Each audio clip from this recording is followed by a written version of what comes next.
राजस्थान भाजपा के संगठनात्मक चुनाव में एक बार फिर से मदन राठौड़ जी का नाम आया है और निर्विरोध मदन राठौड़ जी को अध्यक्ष चुना गया है। हालांकि अध्यक्ष पद पर वो पिछले 7 महीनों से लगातार जबरदस्त काम कर रहे थे। आज समझते हैं मदन राठौड़ जी की शख्सियत को उस तरीके से जिस तरीके से एक इनसाइडर की आंख से समझा जाता है, क्योंकि आज हमारे साथ वो है जो मदन राठौड़ जी की टीम में बदस्तूर काम करते जा रहे हैं। दिनेश पोद्दार जी, सर से समझेंगे कि कौन है मदन राठौड़ जी, क्या शख्सियत है उनकी, पूरा विस्तार से समझेंगे। क्योंकि दिनेश पोद्दार जी भवन निर्माण शाखा और वित्त शाखा में एज अ साइलेंट वर्कर लगातार अपना समय अपना काम करते जा रहे हैं भाजपा में और बहुत अंदर तक शख्सियतों को जानते हैं। सर, बहुत बहुत शुक्रिया आपका हमसे जुड़ने का। धन्यवाद धन्यवाद वरुण जी। सबसे पहले तो मैं पूछना चाहूंगा, मदन राठौड़ जी की शख्सियत को आप कैसे देखते हैं और राजस्थान भाजपा में उनके होने से कैसे बल और संबल मिल रहा है? देखिए, सर्वप्रथम तो मैं मदन जी भाई साहब को बहुत बहुत शुभकामनाएं देना चाहूँगा कि वो दोबारा हमारा प्रदेश अध्यक्ष हमारे बने हैं, और राजस्थान की जनता को भी धन्यवाद देना चाहूँगा कि ऐसी शख्सियत जो हमारा जो आज प्रदेश अध्यक्ष बने हैं, निर्विरोध प्रदेश अध्यक्ष बने हैं, और ऐसी शख्सियत को प्रणाम करता हूँ मैं। क्योंकि मदन जी भाई साहब से, देखिए, मैं खुद उनकी टीम में काम कर रहा हूँ। अभी पिछले 7 महीने से भाई साहब के साथ मैं भी काम कर रहा हूँ, और मैंने उनका जो काम करने का स्टाइल, जो काम करने का तरीका देखा भाई साहब, बहुत कुछ सीखा है हमने। ऐसे व्यक्तित्व जो दिखते नहीं है लेकिन उनका काम बोलता है। आप देखिए काम करने की कला, काम करने की किस तरह से गुण है, और अपने कार्यकर्ताओं से कैसे बात करते हैं। वो ऐसा सादगीपूर्ण बात करते हैं, ऐसा साइलेंटली बात करते हैं, ऐसे हमने तो जीवन में ऐसे भाई साहब को मैं बहुत बहुत प्रणाम करता हूँ। मदन जी भाई साहब जो उनका पिछला जीवन देखें तो भाई साहब का राम मंदिर का जो जब राम मंदिर में जो उन्होंने अपना त्याग बलिदान, जो किस तरह से अपना जीवन उसमें समर्पण किया है, इसमें काम किया है, कैसे राम मंदिर के समय कितनी विषम परिस्थिति में काम किया है। मतलब राजस्थान के उन लोगों में थे वो जिन्होंने पूरा बाबरी मस्जिद आंदोलन में बहुत प्रताड़नाएं झेली, लेकिन फिर भी लगे रहे, अडिग रहे। वो सब जो बाबरी मस्जिद की जो आंदोलन था उसमें मदन जी भाई साहब ने बहुत अपना सक्रिय योगदान दिए।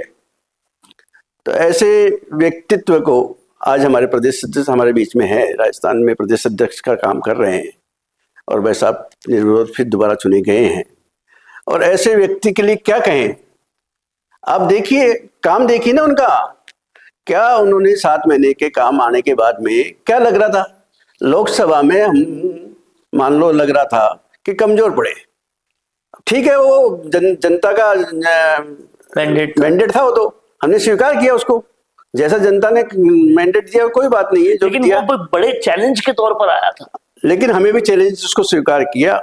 और ऐसे इस मैंडेट के बाद में मान जैसे ही मदन जी भाई साहब का प्रदेश अध्यक्ष का हुआ तो उन्होंने भी उसको बहुत स्वीकार किया। हम लोग बातचीत करते रहते थे, आपस में हमारी चीज वार्तालाप होती रहती थी। वो कार्यकर्ताओं से, हर कार्यकर्ताओं से बात करते हैं, वो छोटे से छोटा कार्यकर्ता हो चाहे किसी भी स्तर का कार्यकर्ता हो, हर कार्यकर्ता से बात करते हैं।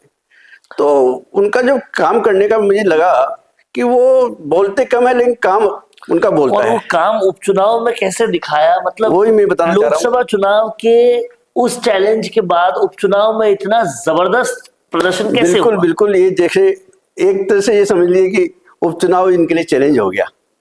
वो वैसा बार बार यही बोलते थे, वैसा अपन को उपचुनाव में काम करना है, उपचुनाव में काम करना है। हम उनके पास घंटों बैठते थे, बातचीत होती थी हमारी। तो उपचुनाव का मैनेजमेंट किस तरह से करना, कैसे करना, उनके मन में एक पीड़ा थी कि ये उपचुनाव जो है, ये जो 7 सीटें उपचुनाव की है, इनको अपन कैसे जीत सकते हैं, क्यों नहीं जीत सकते। भाई ऐसी क्या वजह है कि जीत नहीं पा रहे हैं बार बार इसको? 7 सीटों में कुछ सीटें तो ऐसी थी, बिल्कुल, मसलन झुंझुनू, रामगढ़, जो तो कहीं दूर दूर तक किसी को नहीं लग रहा था कि भाजपा जीतेगी। वरुण जी देखिए, जो झुंझुनू की सीट की बात कर रहे हैं आप, झुंझुनू सीट ऐसी सीट थी जिसपे एक परिवार का कोई कब्जा ही हो गया वैसे। बिल्कुल, कोई ओला परिवार है, उसके कोई दादा पोते पोते सब आ गए। वो जो ये तो सीट साहब हमारी है, कोई ले नहीं सकता इस सीट को। आप देखिए उस सीट पे हमने काम किया, कार्यकर्ताओं की टीम जो साहब के नेतृत्व में काम किए, वहां जो काम चला, संगठन स्तर पे काम चला, बूथ स्तर से लेके नीचे से लेके ऊपर तक पूरा काम हुआ। आप देखिए किस तरह से काम हुआ, और क्या आप देखिए उसमें मार्जिन भी देखिए, कितने वोट जीते, 40,000 वोट। बताओ। तो आप देखिए कोई छोटे मोटे अंतर से नहीं जीते हैं हम लोग, अच्छे मार्जिन से वहां जीत हुई है हमारी। और वो तो तब जब ब्रजेंद्र ओला पूरी पूरी रात कार्यकर्ताओं की मीटिंग ले रहे थे, सब कुछ कर बिल्कुल रहे थे। बिल्कुल। और हमारे कोई विधायक थे, वो भी बेचारे 3-4 बार से मतलब हार चुके थे, और फिर भी देखो उनका साहस देखो, हिम्मत देखो, और माननीय प्रदेश अध्यक्ष जी का हमें मार्गदर्शन मिला और उस सीट को जीत के लाए। ऐसे आप रामगढ़ की सीट को भी ले सकते हैं। रामगढ़ की सीट पर तो रामगढ़ लग ही नहीं रहा था। बिल्कुल बिल्कुल, रामगढ़ की सीट जो थी उसमें तो ऐसा लग रहा था जैसे ये कोई जुबेर खान परिवार का कब्जा ही हो। और उसके अलावा इंटरनल क्लैशेस की भी बात बहुत और ये कह रहे हैं कि हमारे कैंडिडेट है साहब, उसको आपने पुराने कैंडिडेट को टिकट नहीं दिया और नहीं दिया, ऐसी बातें आपस में चल रही है कि अंतर्कलह हो जाएगा।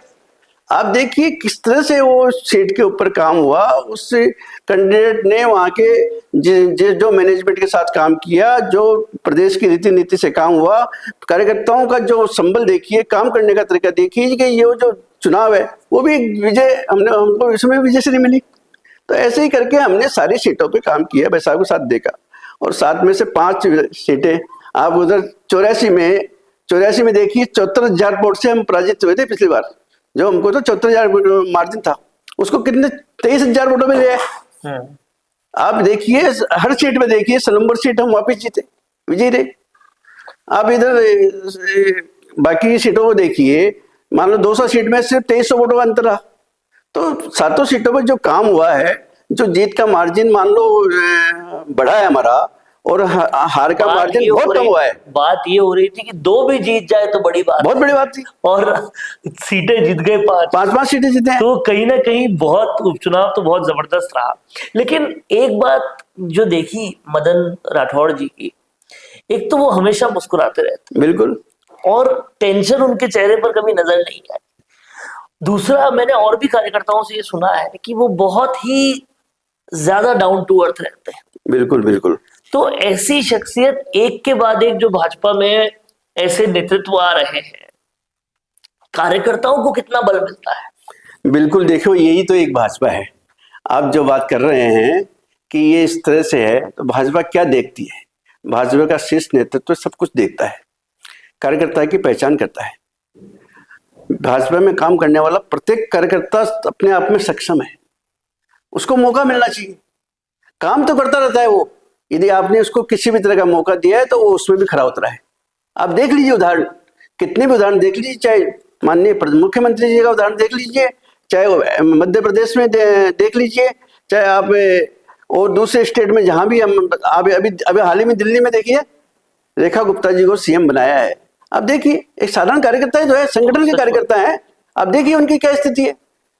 तो इस तरह से माननीय मदन जी राठौड़ जो हमारे प्रदेश अध्यक्ष बने हैं, मैं उनको बहुत बहुत शुभकामनाएं दोबारा देना चाहूंगा कि ऐसे व्यक्तित्व जिनके साथ हमें काम करने का मौका मिल रहा है, ऐसे साइलेंट काम करने वाले, ऐसे कार्यकर्ताओं को समझने वाले, हर कार्यकर्ताओं के साथ उनकी जो सादगी है, जो काम करने का तरीका है, बातचीत करने का तरीका है, और जो उनका काम आज हमको देखने को मिल रहा है, हमें मौका मिल रहा है, ऐसे व्यक्ति को मैं बहुत बहुत धन्यवाद साधुवाद देना चाहूँगा कि हम लोग उनके साथ जुड़े रहें, हमेशा काम करते रहें और हमें उनका मार्गदर्शन मिलता रहे।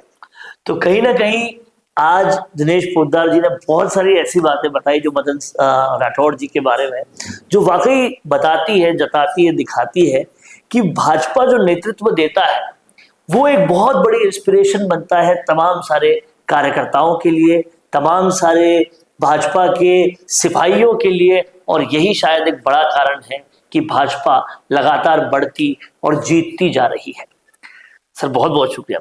धन्यवाद धन्यवाद। चाहे गुर्जर समाज हो या फिर मीणा समाज, जाट हो या फिर राजपूत समाज, या फिर हो राजस्थान का कोई भी समाज, अब राजस्थान संवाद लाया है इन सभी समाजों से जुड़े हुए वो फैक्ट्स और वो जानकारियां जो आपके जनरल नॉलेज को भी बढ़ाएगा और आपके कंपटीशन एग्जाम्स में भी काम आएगा, क्योंकि इन वीडियोस में होंगे सामाजिक, ऐतिहासिक और रोचक फैक्ट्स और जानकारियां।